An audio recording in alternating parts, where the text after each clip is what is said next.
श्री कृष्णम वंदे जगद्गुरु इदम श्री सद्गुरुवे नमः। वाग में एक युग दृष्टा का जीवन दर्शन ऑडियो 135। एक गंगा में मानो डुबकी लग रही है, गंगा स्नान चल रहा है बढ़िया वाला, और आत्मा पूरी नहा चुकी है। और जैसे जैसे गुरुदेव को और गहरा जान रहे हैं, समझ रहे हैं, अंतर मन नए नए संकल्पों के साथ जीवंत हो रहा है प्राण। आपने क्या क्या संकल्प अब तक ले लिया, हमसे साझा कीजिए। और कितना आप गुरुदेव के इस वाग्मय को, उनके इस लीला प्रसंगों को जन जन तक ले जाने के लिए पुरुषार्थ कर रहे हैं, क्या क्या कर रहे हैं, वो सब हमें जरूर बताइएगा। और इसी क्रम में पिछले ऑडियो में हमने संस्कृति पुरुष के रूप में परम पूज्य गुरुदेव के विराट स्वरूप के दर्शन किए, और जिन्होंने अपनी सूक्ष्म सत्ता के माध्यम से हम सबकी प्रतिभा जागरण का संकल्प ले रखा है, और उसमें वो निरंतर सक्रिय हैं।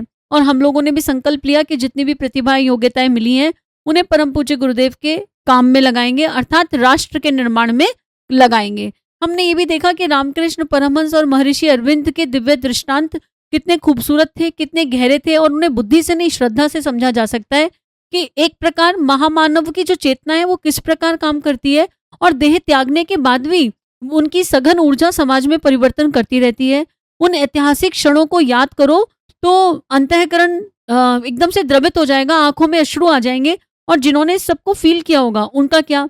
ऐसे में हमने उन परिजनों के संकल्पों की भावना को पढ़ा जब माता जी के सामने गुरुदेव के जाने के 1 साल बाद उन्होंने संकल्प लिए कि रज को, शांति कुंज की रज को हाथों में उठाकर मां गंगा के सामने कहा कि देव संस्कृति के पुनरुत्थान के लिए हम पूरा का पूरा जीवन भारत माता को अर्पित और समर्पित करते हैं, और सांस्कृतिक गुलामी से मुक्ति का संकल्प लेते हैं। परम पूज्य गुरुदेव द्वारा रचित क्रांति धर्मी साहित्य और वंदनीय माता जी के जन्म शताब्दी वर्ष की ऊर्जा क्या क्या करेगी, क्या क्या कर सकती है, ये तभी अनुभव में आएगा जब हम उस साहित्य को पढ़ेंगे और इस ऊर्जा से पूरी तरह जुड़ जाएंगे, अपने अंतरंग से इस ऊर्जा से जुड़ जाएंगे।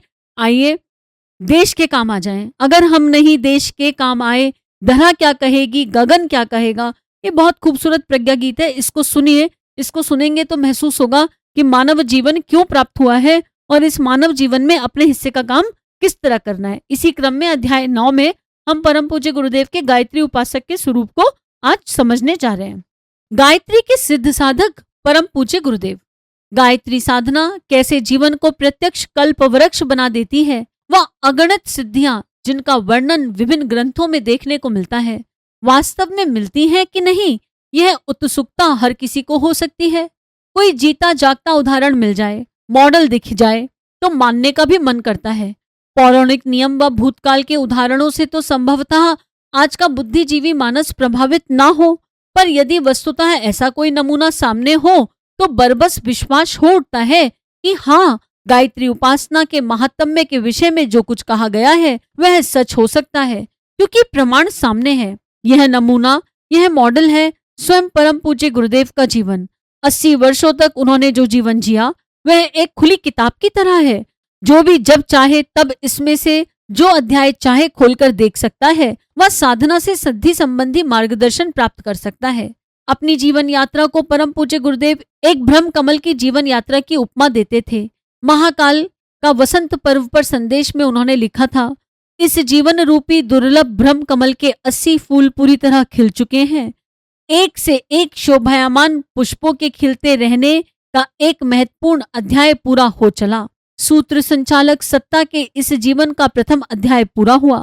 स्वयं वे वसंत पर्व से प्राय 4.5 माह बाद मां गायत्री के अवतरण के पावन पुण्य दिवस गायत्री जयंती 2 जून 1990 को अपनी आध्यात्मिक माता की गोदी में विश्राम हेतु चले गए। यह स्थूल काया के बंधनों से मुक्ति भर थी। सूक्ष्म व कारण शरीर से सक्रिय होने व परोक्ष जगत को प्रचंड ऊर्जा से तपाने के लिए उन्होंने यह अनिवार्य समझा व अपनी मार्गदर्शक सत्ता के संकेतों पर स्वेच्छा से काया पिंजरों से दृश्य जीवन का पटाक्षेप कर दिया। जो जीवन इस महामानव ने 80 वर्ष तक जिया, उसका एक एक पल मां गायत्री को समर्पित रहा। गायत्री उनके रोम रोम में थी, हर श्वास में थी। जब हम बाल्यकाल पर दृष्टि डालते हैं तो पाते हैं कि बचपन से ही संस्कारवान साधक के चिन्ह उनमें विद्यमान थे।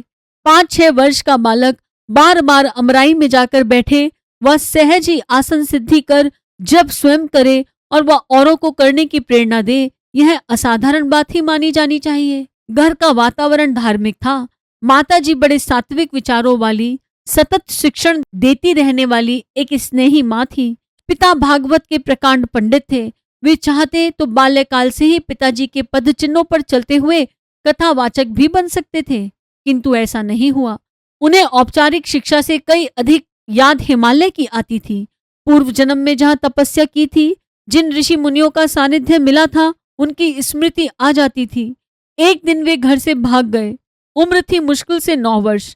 गंतव्य हिमालय का उत्तराखंड क्षेत्र।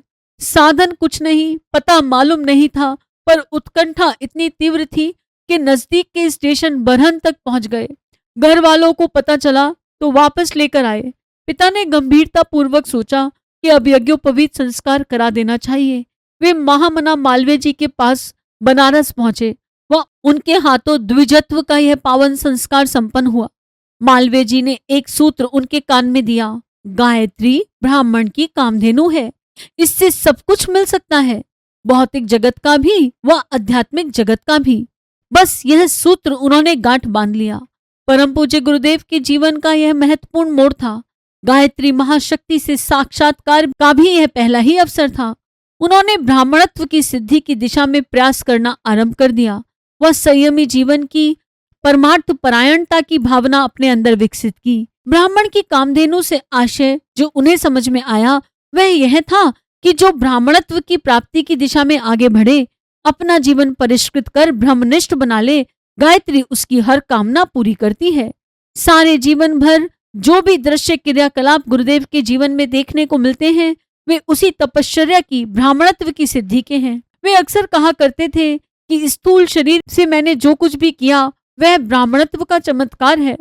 जो विशिष्ट अनुष्ठान आदि किए, उनका उपयोग तो मेरे जाने के बाद कारण शरीर की सत्ता करेगी। अपनी महत्वाकांक्षा को भौतिक से आध्यात्मिक मोड़ देकर सही अर्थों में ब्राह्मण बनकर जीना कितनी कठिन साधना है, यह हर कोई नहीं समझ सकता। किंतु परम पूज्य गुरुदेव का जीवन जिन्होंने देखा है, वे जानते हैं कि उनका एक एक कण, एक एक पल औरों को ऊंचा उठाने के निमित्त नियोजित था। निज के लिए उन्होंने कभी कुछ नहीं मांगा। अपना सब कुछ पैतृक संपत्ति से लेकर आर्ष ग्रंथों के भाष्य व 3600 आज की डेट में 3600 पुस्तकों से मिल सकने वाली रॉयल्टी समाज को दान में दे दी। जो भी दिया वह बादल बनकर उनके पास लौटा। उन पर जीवन भर अनुग्रह बरसता रहा। जो भी कुछ उन्होंने समाज के खेत में बोया, उसे समय आने पर काटा व फिर समाज में बांट दिया। यही तो सिद्धि से अभिपूरित ब्राह्मण जीवन है। औरों के हित जो जीता है, औरों के हित जो मरता है, उसका हर आंसू रामायण, हर एक कर्म ही गीता है। परम पूज्य गुरुदेव श्रीमद् भगवद गीता और श्री रामचरितमानस में जो शिक्षाएं दी गई हैं, उनका जीवंत ज्वलंत उदाहरण है और वो उसे पूरा जी करके गए हैं। 15 वर्ष की आयु में उनके जीवन का दूसरा महत्वपूर्ण मोड़ अपनी गुरुसत्ता से साक्षात्कार के रूप में आया। वे गायत्री उपासना के दौरान उनके कक्ष में सूक्ष्म छाया रूप में आए। वह विस्मित अपने शिष्य को पूर्व जन्मों की झांकी तथा भविष्य के अनेक कार्यक्रमों का भार सौंपकर चले गए। पूर्व जन्मों की झांकी इसलिए कि महाकाल की अवतारी सत्ता को आत्मबोध हो सके कि उनके अवतरण का कितना महान प्रयोजन है। हर गुरु ने अपने अपने समय में अपने शिष्य को इसी तरह ज्ञान चक्षु दिए हैं। निर्देश साथ में यह भी दिए गए कि वे तुरंत 24 लक्ष्य के 24 महापुरुष चरण आरंभ कर दें। ये 24 वर्ष से 27 वर्ष में संपन्न किए जाएं। इस अवधि में किसी बंद कोठरी में ना बैठकर रोजमर्रा का काम भी करें, स्वतंत्रता संग्राम में भाग भी लें तथा ज्ञान अर्जन कर अखंड दीप जो प्रज्वलित किया उसकी ज्योति घर घर पहुंचाएं, ताकि गायत्री साधना का महत्व जन जन को समझ में आ सके। अनुष्ठान की अवधि में मात्र जौ की रोटी व छाछ पर रहना है। जौ भी वह जो गाय द्वारा खाने के बाद गोबर से निकले हो, उन्हें निथार कर संग्रहित किया गया हो।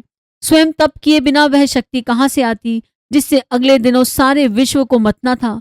इसी कारण गुरु ने आदेश दिया व शिष्य ने सिर झुकाकर उसे स्वीकार ही नहीं चालू भी कर दिया। दिव मारुहत तपसा तपस्वी हमारी श्रुतियों का आदेश है। तप में प्रमाद न करने का ऋषि मुनियों का निर्देश है। तप से ही सृष्टि का उद्भव हुआ है। वह सूर्य तप कर ही प्राण ऊर्जा का जगती के कण कण में संचार करता है। इन्हीं सब प्रमाणों को साक्षी रख उन्होंने 24 महापुरुष चरण भी किए व इसी बीच अनेकानेक घटनाक्रम उनके जीवन में घटे। ब्राह्मण व तपस्वी सही अर्थों में वे थे व इसी कारण उन्हीं दिनों छिड़े स्वतंत्रता संग्राम में उन्होंने भागीदारी सक्रियता पूर्वक की। यहाँ तक कि बापू महात्मा गांधी ने देहात के इस स्वयं सेवक से मिलना चाहा व उन्हें नैनीताल में मिले। यज्ञोपवीत के 9 धागे जो उन्होंने धारण किए उसके एक एक गुण उनके जीवन में फलितार्थ होते चले गए। सत्य, अहिंसा, अस्तेय, मैत्री, ब्रह्मचर्य, साधना, स्वाध्याय, शुचिता, सेवा के एक से एक मार्मिक प्रसंग उनके जीवन क्रम में देखे जा सकते हैं। उनके अधिक विस्तार में ना जाकर जब अखंड ज्योति पत्रिका का शुभारंभ हम देखते हैं तो पाते हैं कि यह छोटा सा बीजारोपण गायत्री के तत्व ज्ञान के विस्तार का था। इस बीज से जो वट वृक्ष बनने वाला था, उसी की छाया में अगले दिनों गायत्री परिवार तथा युग निर्माण योजना का विशाल संगठन बनना था। एकोहम बहुश्याम का मूल मंत्र उन्होंने अखंड ज्योति के प्रकाशन से कार्य रूप में उतारना आरंभ किया। वह चिट्ठी की तरह निकली प्रारंभिक पत्रिका की 100 प्रतियां देखते देखते हजार व लाखों में छपने लगी। यह वस्तुतः उनकी साधना की प्रत्यक्ष सिद्धि का प्रमाण है कि आज उसी पत्रिका की 5 लाख से अधिक प्रतियां आधुनिकतम मशीनों द्वारा छपती हैं व 10 गुने पाठकों द्वारा पढ़ी जाती हैं। गायत्री परिवार को जन्म वस्तुतः अखंड ज्योति ने दिया है।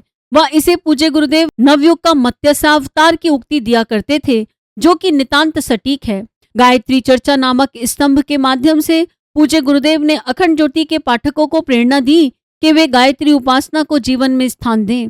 इसके चमत्कारी परिणामों से लेकर जीवन ऊंचा उठने तक की बातें उन्होंने पत्रिका, किताबों में, व्यक्तिगत पत्र से सब तक पहुंचाई। जिन्होंने सही अर्थों में गायत्री को समझा व जीवन में उसकी साधना को उतारा, उनका जीवन ही बदल गया। कोई अभाव था, वह दूर होता चला गया। घर में साधन समृद्धि आ गई, वह प्रतिकूलताएं मिटती चली गई। जीवन साधना के फलस्वरूप निरोग, दीर्घ जीवन अनुदान रूप में मिला। वह सद्ज्ञान मिलते चलते से जीवन के भावी स्वरूप के प्रति दृष्टि मिली। ये प्रत्यक्ष अनुग्रह जिन्हें मिले, उन्हें उन्होंने उच्च स्तरीय कक्षाओं में चढ़ाया व उनके माध्यम से नए व्यक्तियों तक प्रेरणा पहुंचाई। देखते देखते लाखों व्यक्ति जुड़ गए। गायत्री महाविज्ञान नामक एक विश्वकोश, जिसमें गायत्री साधना संबंधी सब कुछ जो पाठक चाहते थे वर्णित था, इन्हीं दिनों पहले 5 खंडों में, फिर 3 खंडों में प्रकाशित किया। अब एक खंड में भी गायत्री महाविज्ञान उपलब्ध है। यह स्वयं में एक अभूतपूर्व रचना थी, क्योंकि अब तक गायत्री महाशक्ति पर कहीं भी संकल्पित रूप से कोई ग्रंथ नहीं था। और गायत्री से रिलेटेड गुरुदेव ने कई सारे वाग्मय लिखे हैं, जो धीरे धीरे आपके सामने प्रस्तुत किए जाएंगे और करे भी जा रहे हैं।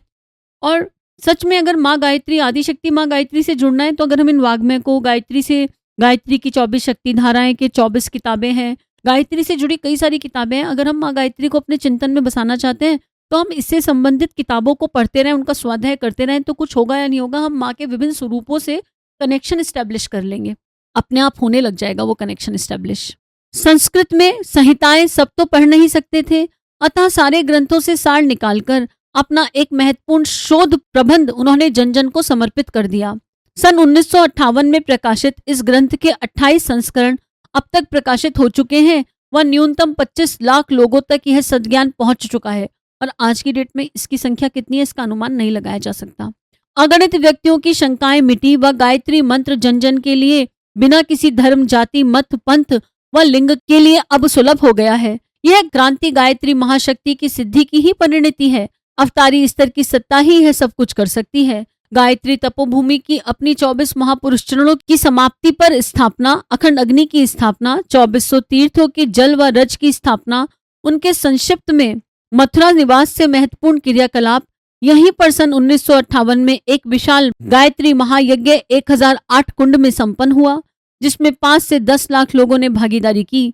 गायत्री तत्वज्ञान को भारत के कोने कोने व विश्व भर में पहुंचाने की रूपरेखा इसी यज्ञ से बनी। इस यज्ञ से जुड़ी अनेकानेक विलक्षणताएं, चमत्कारी सिद्धियां समय समय पर पाठकों को बताई जाती रही हैं व वे प्रमाण हैं परम पूज्य गुरुदेव की गायत्री सिद्धि का। हिमालय जाकर तप इसी के बाद उन्होंने किया। वह 1 वर्ष तक अज्ञातवास में रहकर वेद, दर्शन, पुराण, उपनिषद, स्मृति, आरण्यक आदि का भाष्य किया। यह बहुलीकरण की सिद्धि का चमत्कार है कि जो काम एक व्यक्ति ने किया वह अनेक व्यक्तियों के श्रम के बराबर था। संगठन का सूत्र संचालक, पत्रिका का संपादन, नियमित पुस्तकों का प्रकाशन, निजी जीवन की तपश्चर्या, सभी को पत्र, दैनंदिन मार्गदर्शन, व्यक्तिगत भेंट मुलाकात तथा देशव्यापी दौरे, यह सब काम एक सामान्य व्यक्ति नहीं चला सकता। मथुरा में ही उन्होंने एक असाधारण संकल्प का उद्घोष किया व उसे प्रकाशित किया युग निर्माण सत्संकल्प के रूप में। इसे उन्होंने नवयुग का संविधान कहा व बताया कि सतयुग इसी आधार पर अगले दिनों आएगा। यह दुस्साहस नूतन सृष्टि के सृजन करने वाले ब्रह्मऋषि के स्तर का ही तो था। आज जब हम 21वीं सदी से गुजर रहे हैं तो हमें प्रत्यक्ष दिख पड़ता है कि सतयुग की वापसी उनके द्वारा बताए गए सिद्धांतों पर सुनिश्चित है।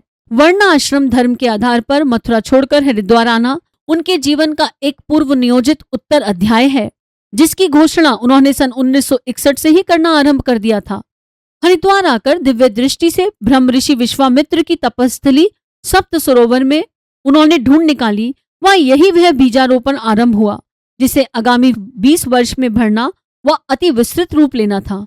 परम पूज्य गुरुदेव के जीवन के चौथे भाग में, जो सन 1971 से 1990 के बीच का है, का बहुत सा स्वरूप प्रत्यक्ष है, जो गायत्री तीर्थ शांति कुंज के विशाल विस्तार व देशव्यापी क्रियाकलापों के रूप में दिखाई पड़ता है, किंतु उसका बहुत सा भाग परोक्ष है जो अभी भी सबकी निगाहों में नहीं है, पर अगले दिनों जिसे साकार होता सब देख सकेंगे।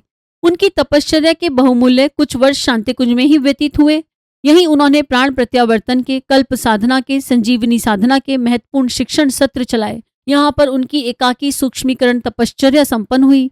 यहीं पर अध्यात्म व विज्ञान के समन्वय का उनका संकल्प ब्रह्म वर्चस्व का रूप ले साकार होकर सामने आया। यहीं पर उन्होंने भारत भर में प्रज्ञा संस्थान बनाने व जन जन तक ब्राह्मणत्व के विस्तार का संकल्प लिया व देखते देखते 3000 से अधिक शक्तिपीठें पूरे भारतवर्ष में बन गई। यहीं पर उन्होंने देवात्मा शक्ति के कुंडलिनी जागरण की साधना संपन्न की व विश्व भर में गायत्री महाशक्ति के विस्तार के रूप में उसे अगले दिनों ही साकार होते देखा जा सकेगा। उसका शुभारंभ इसी वर्ष पश्चिम के देशों की यात्रा व 1000 घरों में देव स्थापना से हो चुका है। शक्ति साधना कार्यक्रमों द्वारा जन जन तक गायत्री महाविद्या के विस्तार का संकल्प जो परम पूज्य गुरुदेव के निर्देश पर यहाँ से उठाया गया है, वह भी यही संकेत देता है कि अगले दिनों वातावरण गायत्रीमय होने जा रहा है। प्रज्ञा अवतार का निष्कलंक निराकार रूप में अवतरण हो चुका है। दुर्बुद्धि का साम्राज्य मिटने वाला है व सुदबुद्धि का विस्तार जन जन तक होने जा रहा है। गायत्री महामंत्र के संबंध में अथर्व वेद में जो सूक्त आया है वह कहता है, स्तुतामया वरदा वेद माता प्रचोदयन्ताम पावमानी द्विजानम आयुः प्राणम प्रजाम पशुम कीर्तिम द्रविणम ब्रह्म वर्चसम मह्यम दत्वा ब्रजत ब्रह्मलोकम। इसका एक एक शब्द अक्षरक्ष सही है। यह सारा महात्म्य हम परम पूज्य गुरुदेव के जीवन में, गायत्री तीर्थ में, शांति कुंज की युगांतीय चेतना में उभरा हुआ प्रत्यक्ष देख सकते हैं। यह साक्षी है उन सब फलितार्थों का जो गायत्री महामंत्र से जुड़े हुए हैं व जिनके लिए हर व्यक्ति एक जीती जागती मिसाल देखने को उत्सुक बना रहता है। उन सभी को आमंत्रण है जो जानना चाहते हैं कि कैसे माँ गायत्री के अनुदान जीवन में उतारे जाएं। सभी को आमंत्रण है, ऑनलाइन रजिस्ट्रेशन करा के शांति कुंज अवश्य आइए। परम पूज्य गुरुदेव लिख करके भी गए और बता करके भी गए हैं। और शांति कुंज की महत्ता को और अच्छे से जानना है तो देवात्मा हिमालय जन्म शताब्दी पुस्तक माला 17 का स्वाध्याय करके देखिए और वहां पर एकदम से क्लियरली समझ में आएगा कि शांति कुंज क्या है, उसकी दिव्यता क्या है। और इस चीज को और गहराई से अनुभव करना हो तो कुछ करें या ना करें, हम लोग गायत्री साधना शुरू कर दें। मतलब बहुत मैंडेटरी है आज की डेट में गायत्री साधना। ये मान लें कि अब आप किसी भी साल में हो अंतर नहीं पड़ता, किसी भी वर्ष में हो अंतर नहीं पड़ता, आपकी एज क्या है अंतर नहीं पड़ता। पर अगर आपने ये सब सुन लिया, परम पूज्य गुरुदेव आपके जीवन में है, वंदनीय माँ आपके जीवन में है, तो फिर मैंडेटरी है कि हम गायत्री माँ को जानें, आदि शक्ति को महसूस करें, अपने जीवन में उतारें और फिर उस गायत्री शक्ति के संबल से ही जीवन को जीने का प्रयास करें। तो इसी के क्रम में जन्म शताब्दी पुस्तक माला में गुरुदेव ने बहुत कुछ समझाया, बहुत कुछ बताया, बहुत कुछ कहा है। आप श्री प्रिया काउंसलिंग चैनल से जाकर उसको सुनने का प्रयास करेंगे। जन्म शताब्दी पुस्तक माला है 15, देवात्मा हिमालय एवं ऋषि परंपरा। इसमें शांति कुंज की महत्ता हमें अवश्य अच्छे से समझ में आएगी। सभी अपना ध्यान रखिए, नियमित गायत्री करते रहिए। 21वीं सदी उज्जवल भविष्य। भारत माता की जय। वंदे मातरम। सभी को प्रणाम। वाग्वे अर्थात शब्द, विचार, भावनाओं का दिव्य देव संग्रह परम पूज्य गुरुदेव युग दृष्टा की इस धरोहर को ऑडियो रूप में सुनने के लिए चैनल को सब्सक्राइब करें, वीडियो को लाइक करें, नोटिफिकेशन ऑन करें, गुरुवारी जन जन तक पहुंचाएं। जय महाकाल। हृदय से आभार।